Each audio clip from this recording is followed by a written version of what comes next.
Hey everybody, I hope you enjoyed part one of me repairing this cuckoo clock by Albert Schwab and Karlsruhe. One day cuckoo clock. Anyway, we're going to get back to it. It's the same day. I'm going to continue doing this video. Hopefully I could do it in a part two. I might skip some things. You could find throughout my channel videos. If you have a question, how do you clean chains? Once you're on my channel, there's a search button. Type in chains. Everything that has the word chain in the title will come up. Anyway, I more than likely have a video already. I like doing other videos and further giving more guidance as I go along. So anyways,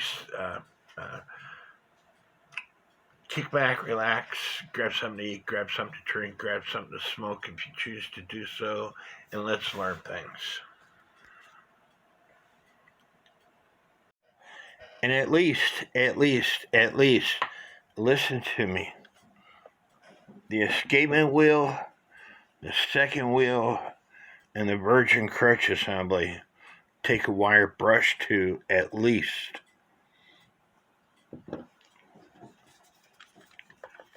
You want to clean up the pallets on the virgin crutch assembly.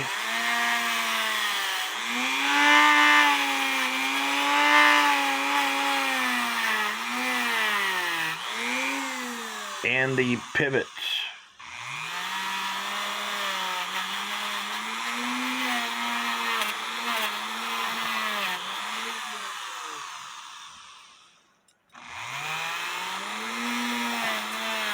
Now, if you're dealing with an 8-day clock, you'd want to do the second wheel, the third wheel, and the fourth wheel, which is the escapement wheel.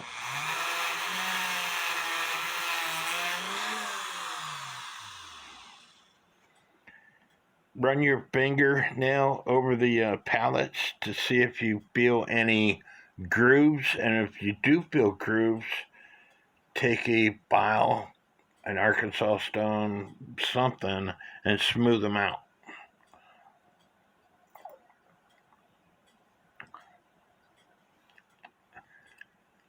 Now I have the escapement wheel in my drill, and I've already cleaned up the everything except for the pivots.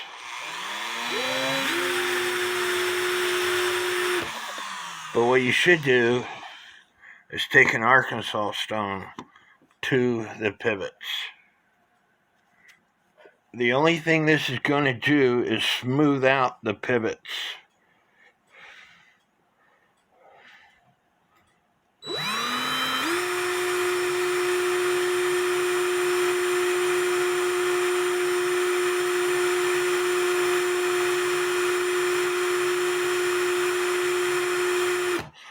It doesn't take away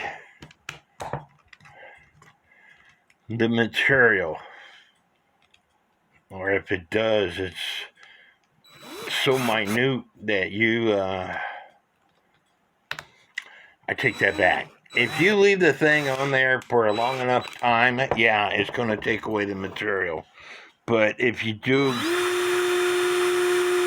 like I'm doing, all it's doing is polishing the pivots up. And you should be able to see this line right here where I put the thing.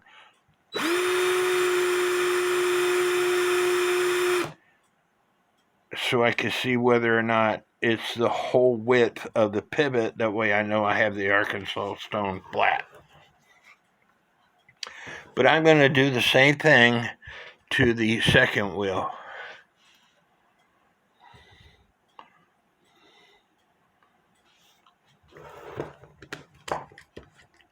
putting it in my drill because my chuck will close enough to do what I need to do. If not, I can put it in my rotary tool, and it has different chucks.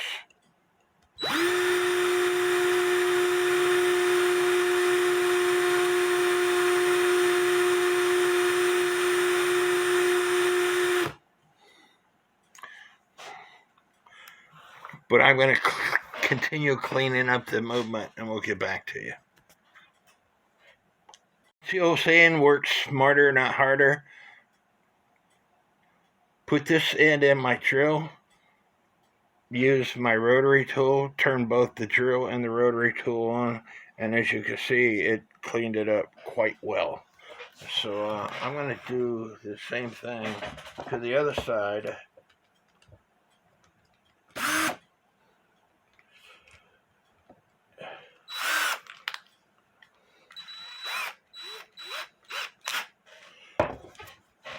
You have to use the tool that God gave you the most, which is your brain.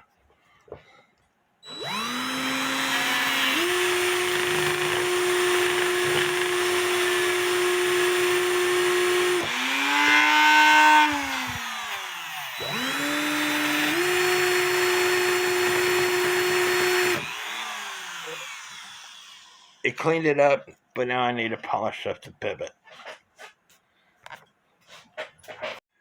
And I say this in other videos, not only do you have to peg out the holes on the movement, but you also have to peg out the holes on, if it has a hole, peg it out.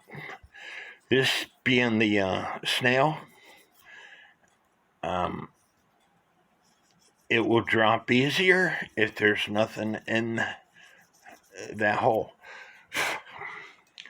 This being the cuckoo shutoff lever, and that's what makes the cuckoo stop when it's done doing its thing. And it will not stop if this thing does not drop easily.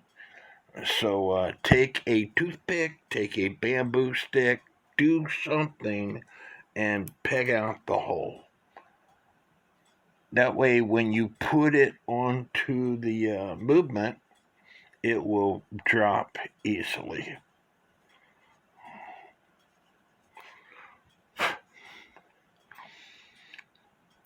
Again, the rack, it's got a hole. Peg it out. If there's grease, dirt, rust, whatever in these holes, it will not drop easily. So peg them out.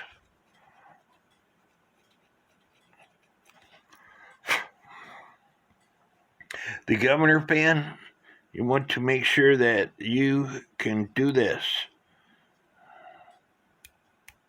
And it does not sit there and continue to spin. If it continues to spin, on this particular band and on most regular one-day movement bands, governor bands for the movement, you take the band off the shaft.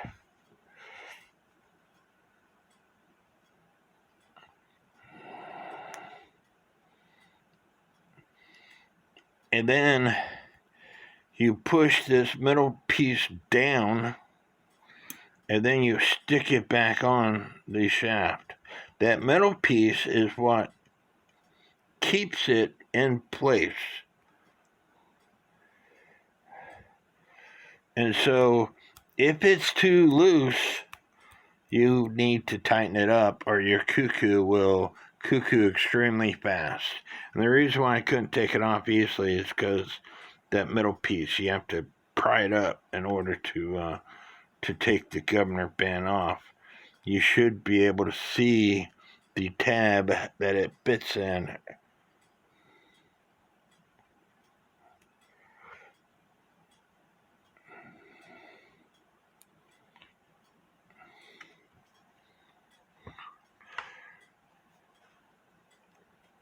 good time to make sure that the spring is in place and working on the cuckoo post. And in this case, it's not in place, it's not working properly. So do all these things as you have the movement out. You do your functional tests as you have your movement out. That way, when you are ready to put it all back together, if you did everything that I'm saying and you do your functional tests and they work, hopefully you don't have to take the movement out again out of the case. Have I ever came across where I had to take the movement out more than one time? Yes, I have. But things happen. So, but you prepare yourself so you try not to get to the point where you have to take the movement out more than one time out of the case. You get everything in working order. That way, you put it in the case, everything should work as designed. Here, the cuckoo shutoff lever is dropping on its own. You also want to make sure that the post that the cuckoo shutoff lever fits on is not loose. I was working on a movement once and everything was going well. The clock wouldn't shut off cuckooing. I took it all back apart. Come to find out the post itself was loose. I had to, it is pinged on the post. They put it on and then they ping it over. So I had to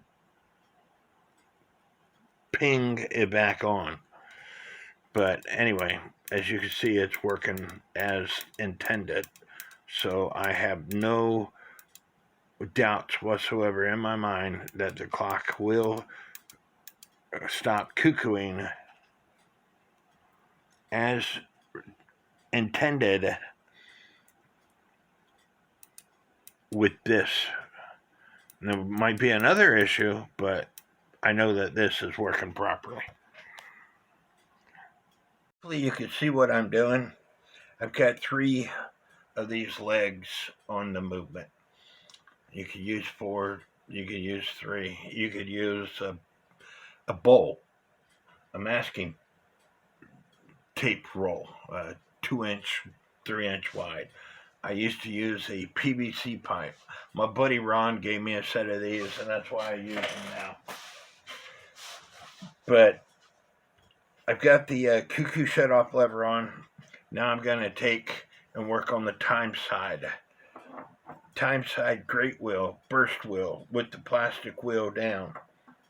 I already inspected it. I know it works. Time side second wheel.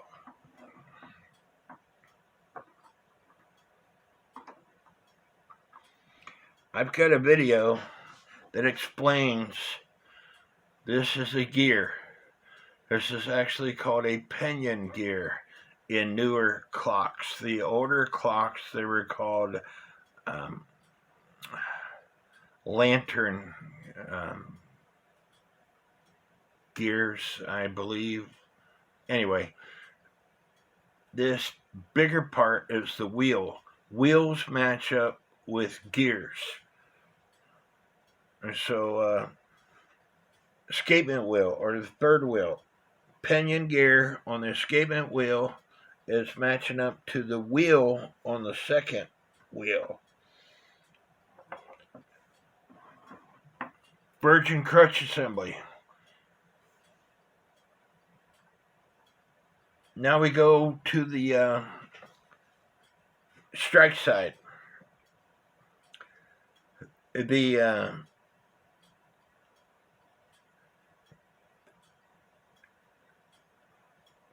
great wheel for the strike side And how do you know which way the great wheel goes?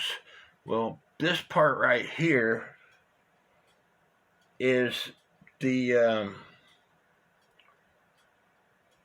part that fits through the movement that the 8-point star wheel goes on afterwards. This wheel right here. So because I have the front plate down, I know that the movement, that the great wheel for the strike side goes down this way. And then I normally don't take them out. This is the second wheel.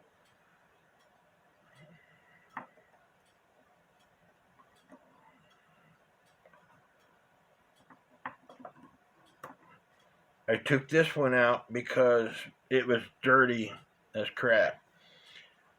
Third wheel with warning pen. The gear is going to match up with the second wheel.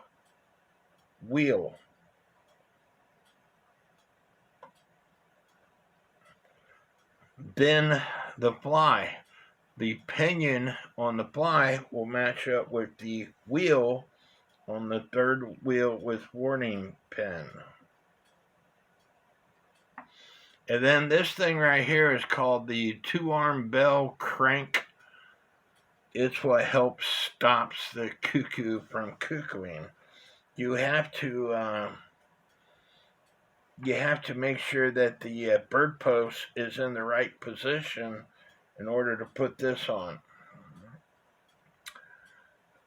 This part, the curved part, goes underneath the third wheel with warning pen. Let me take it out so show you. It goes like that.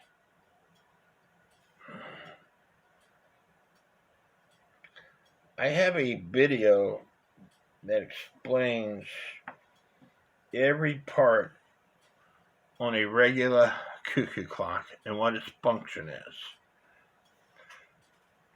And then this is what catches that cuckoo shutoff lever, this post.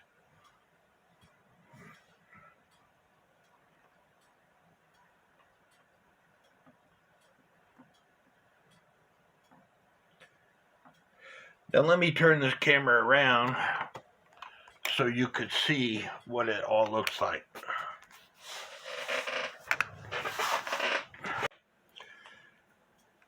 There's what it looks like from the top, and here's what it looks like from the side. This is that 2-arm bell crank post. One post goes into the cuckoo shutoff lever. The curved arm goes underneath the third wheel with warning pen gear.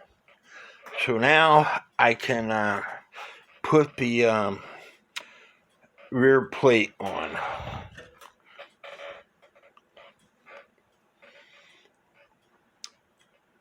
I don't know if I could do this with one hand while I'm holding the camera or not.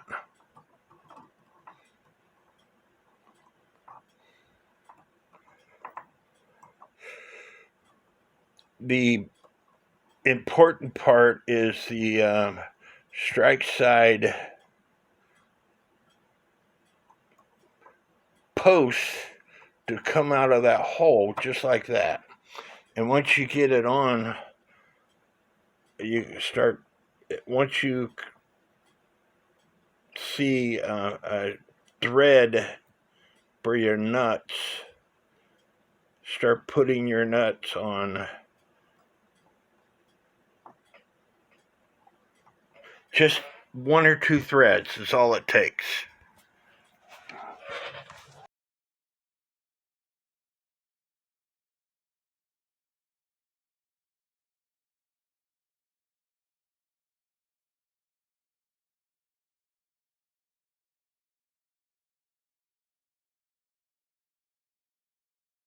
With the movement in my hand, I can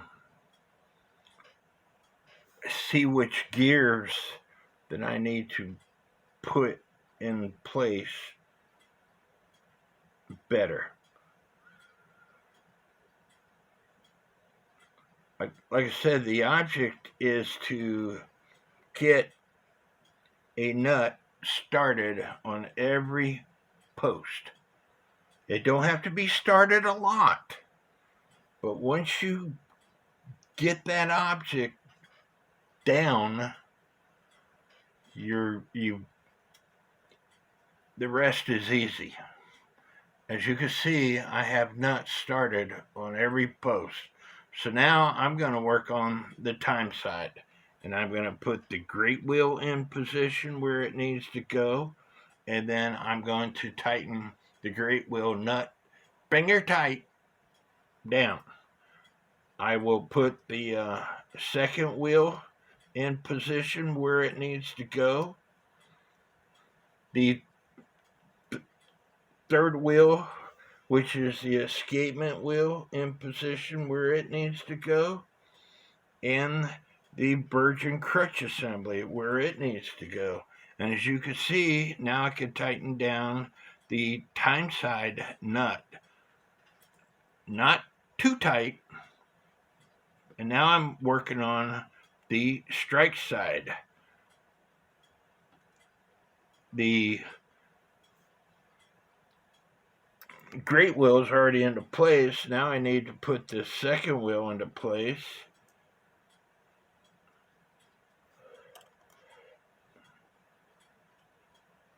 That two-arm bell crank assembly is typically what will stop you.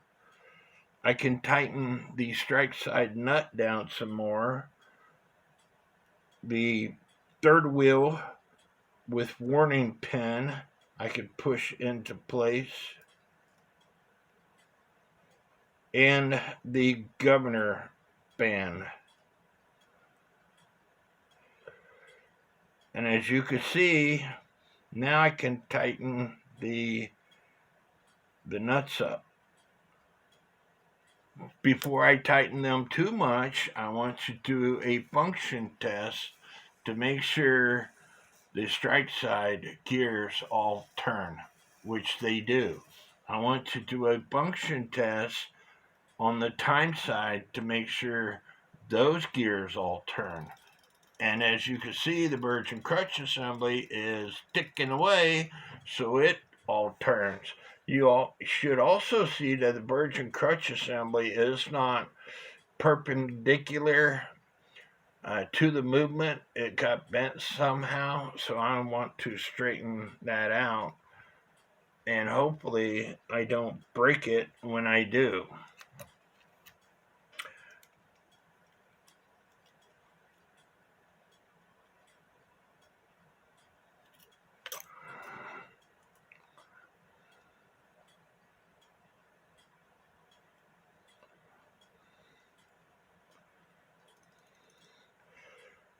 You will also notice that this clip right here is bent out of shape.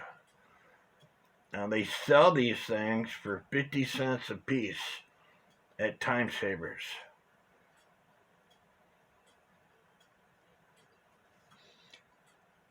I have a video that explains once you get this thing in beat, and if your clock quits after a minute, more than likely it is these two pieces here.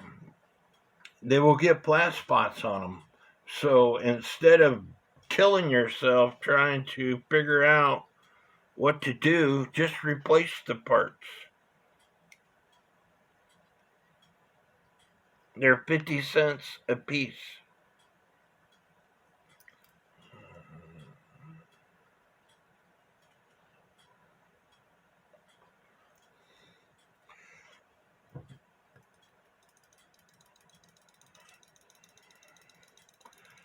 Next thing I want to do is tighten up the nuts.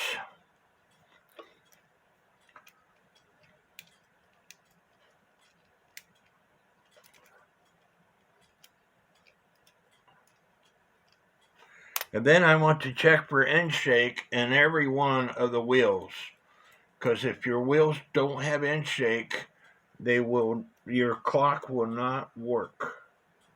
To include the burge and crutch assembly. Inch shake is front to back movement, front plate to rear plate. Front plate to rear plate. Front plate to rear plate.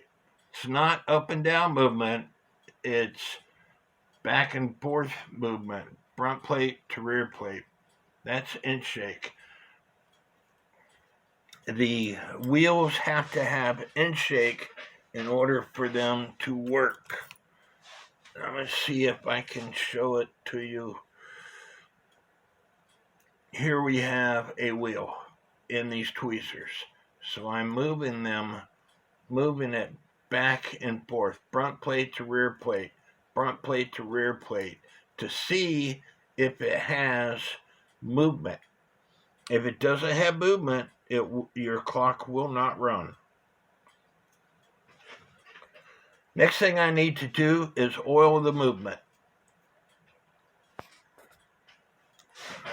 I have the movement all oiled to include the Great Wheels ratcheting system and the Virgin crutch assembly. You want to put a drop of oil underneath each pallet and then rotate the Virgin crutch assembly one complete revolution so it oils every one of the escapement wheel teeth. I need to fix this part because I told you that the spring was loose on it. So what I'm going to do is I'm going to take this out, wrap it around the post one time, bring it under. I'm going to take this out, and I'm going to pull it over the post, under the post, and connect it back to where it is. That way, the bird will snap back into place when it's all said and done with. As you can see, right now it's not snapping into place because that wire is not doing a bit of good. So, stand by. I wrapped it around a few times, and now, you see, if you can get your bird post to do this while it's upside down like this, then it will snap back into place when it's done cuckooing.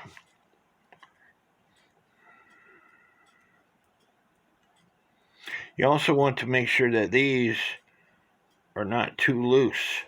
You might have to tighten them up, or you might have to spread them apart. But now it's time to put these other levers on. I need to put the rack's stop lever on and the lift lock lever on.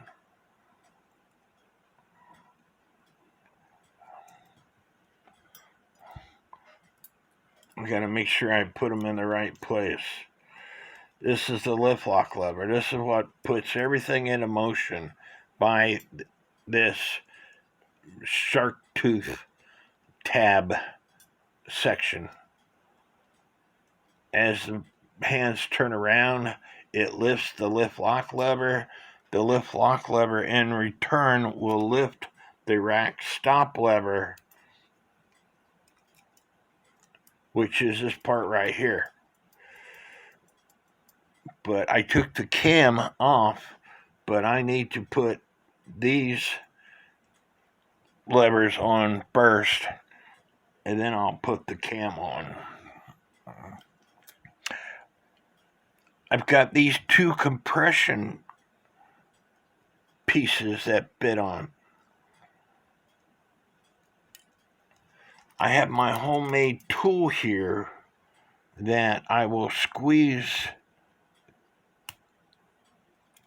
to put it in place. It is my recommendation that you do not put those compression fittings all the way down. Have a slight gap. Because if the levers do not drop freely like this, your clock is not going to work properly. The compression fittings, once you take them off and put them back on, I don't know why. I'm not a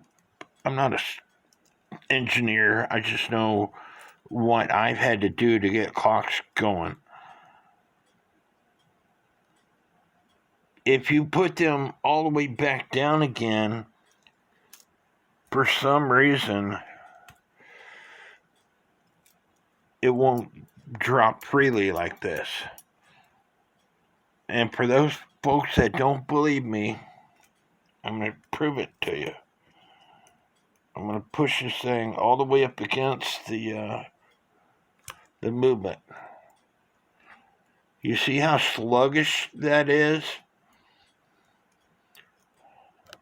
I don't have it all the way up against the movement.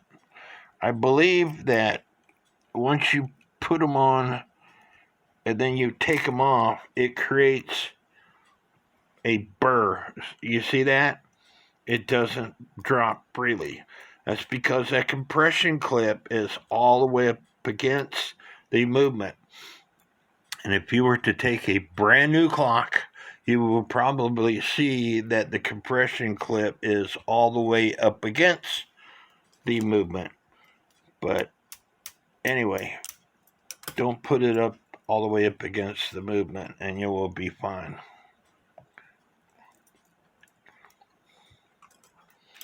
Leave a paper width gap.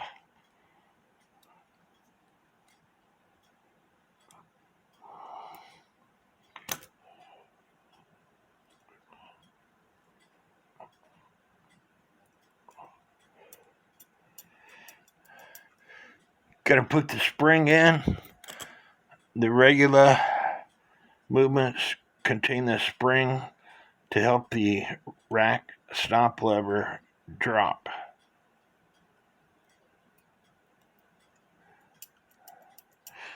So now, what you want to do, you have to put this on. So what you want to do, you want to put some pressure on the grate wheel. When you put the pressure on the grate wheel, the third wheel warning pin is going to hit this tab right here on the rack stop lever. It doesn't matter where the thing is. You just want to put some pressure to cause it to hit the lever. Then you stick your finger down in there so the third wheel doesn't move. And then you put the Pac-Man on. And I like putting the Pac-Man on to where the pin will drop right in the center of the mouth. And you can take your pliers and you can push that on. That's how you got it off. That's how you can put it back on. If you're not comfortable with taking your pliers and putting it on, hopefully you picked yourself up what is known as a pin vise.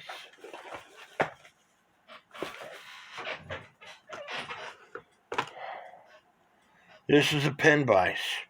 It holds reamers and brooches. What's cool about this, if you look, it goes all the way from here, all the way, there's a hole all the way down the middle. So you put this on, and then you put it onto here to where you're not breaking that wire.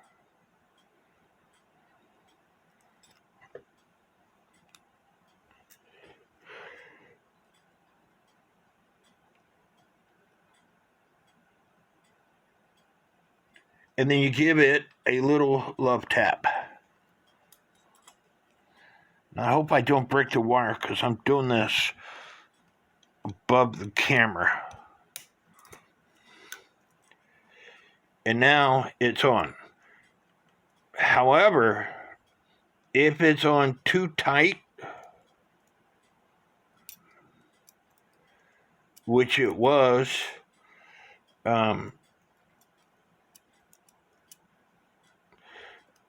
the rack stop lever can't lift freely. So now that you got it on there correctly, you want to do a function test.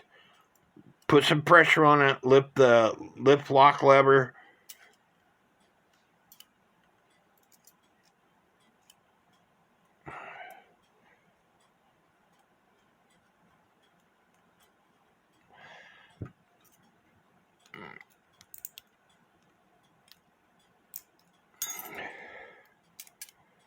And see if it moves. As you can see, the third wheel warning pin is now hitting the tab. However, the Pac-Man had moved on me. So probably when I gave it a love tap. So now I'm just going to rotate it.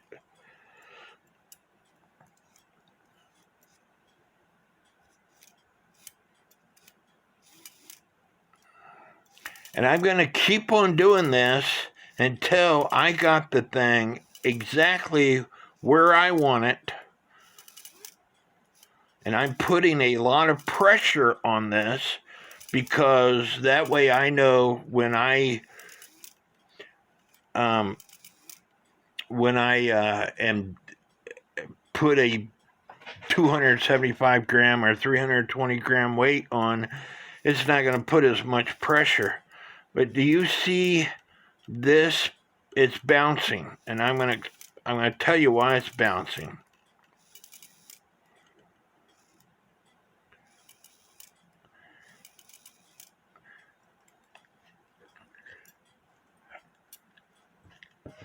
There's a tab right here that hits that cuckoo shutoff lever when it's all done cuckooing. But if that tab is bent too far down, the cuckoo will bounce as it's cuckooing because that tab is hitting that lever, which no longer holds that in place to keep it outside the door, so it's bouncing like that. So what you have to do is you have to bend that tab up some. So that's what I'm going to do now.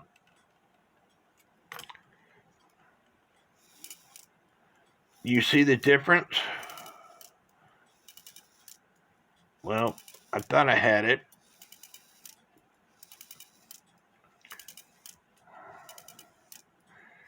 Now it's holding while it's cuckooing.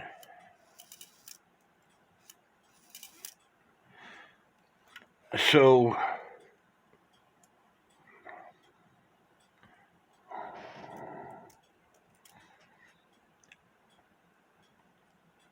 I'm going to take a break, and then we'll come back. When we come back, we're going to put all these other parts on.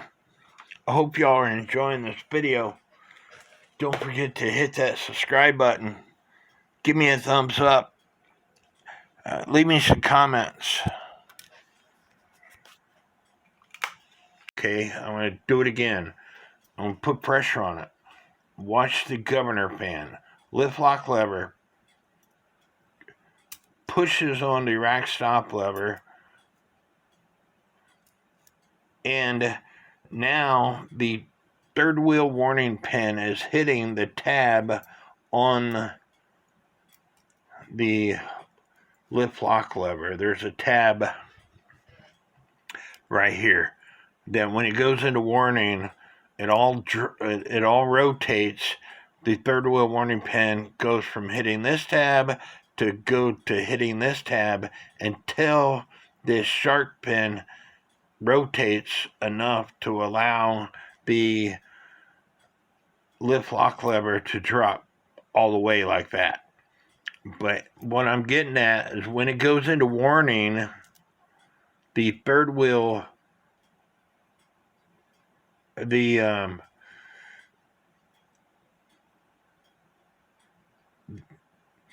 gong would move just a little bit and actually sound the gong. The hammer will move just a little bit and actually sound the gong when that lever is to stop the band at the very last note.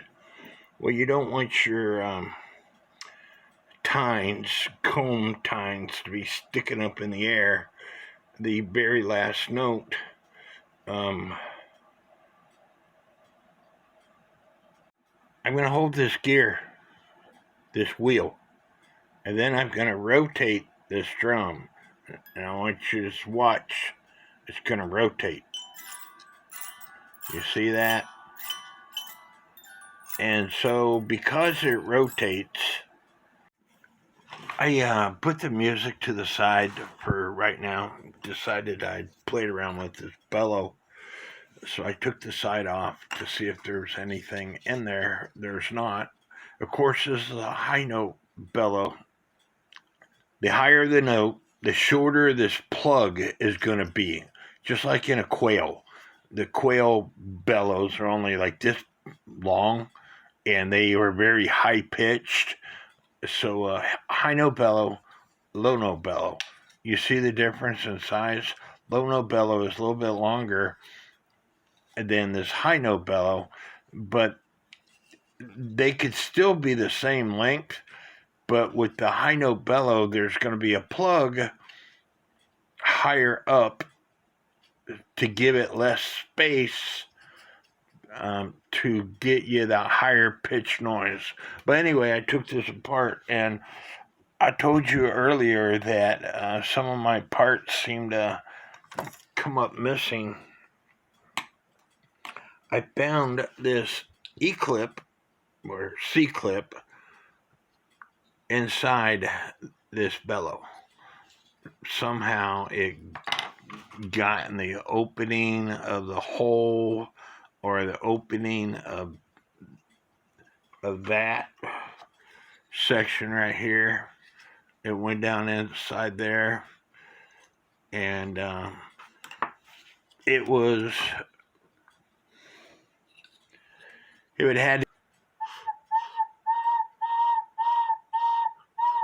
and now it works. I could put regular paper on it, but it doesn't really matter. It works, and that's the only thing I care about.